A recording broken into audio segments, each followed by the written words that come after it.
అయితే సార్ మీరు BP, sugar ఉన్నప్పుడు ఈ కిడ్నీ ఫెయిల్యూర్స్‌కి ఎక్కువ ఛాన్సెస్ ఉంటాయి. చెక్ చేసుకోవాలి అన్నారు. ప్రతి ఒక్కళ్ళు అంటే బీపీ, షుగర్ ఉన్న ప్రతి ఒక్కళ్ళకి ఈ సింప్టమ్స్ అనేవి కనిపిస్తూ ఉంటాయా? కిడ్నీ వరకు వెళ్తూ ఉంటారా? సో కిడ్నీ ఫెయిల్యూర్స్కి కామనెస్ట్ రీజన్ డయాబెటీస్, హైపర్టెన్షన్. హ్మ్. సో డయాబెటీస్, హైపర్టెన్షన్ ఉన్న వాళ్ళు ప్రతి ఒక్కరికి ప్రోగ్రెస్ కాకపోయినా ఇది కామనెస్ట్ రీజన్ కాబట్టి డయాబెటీస్, హైపర్టెన్షన్ మనం కంట్రోల్లో పెట్టుకోవాలనేది చాలా అవసరం. సో ఎంత పర్సెంటేజ్ వాళ్ళకి పోతుంది అంటే అగైన్ ఇట్ డిపెండ్స్.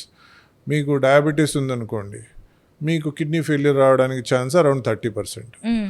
అదే మీ ఫ్యామిలీలో పేరెంట్ ఎవరికైనా డయాబెటీస్ ఉంది, అదే వాళ్ళ పేరెంట్కు షుగర్ ఉండి తనకు కిడ్నీ ఫెయిల్యూర్ ఉంటే వీళ్ళ రిస్క్ 70% దాకా పెరిగిపోతుంది.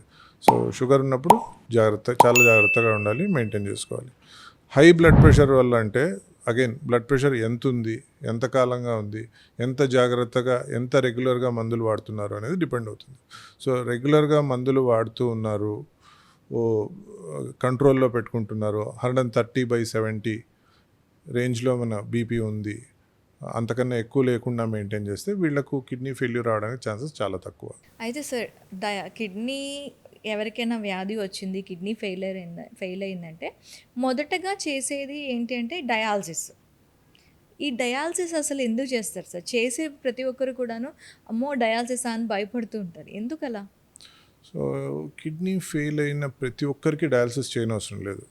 కిడ్నీ ఫెయిల్యూర్లో చాలా స్టేజెస్ ఉన్నాయి. సో ఇనీషియల్గా అంటే 5 స్టేజెస్ అని చెప్తాం.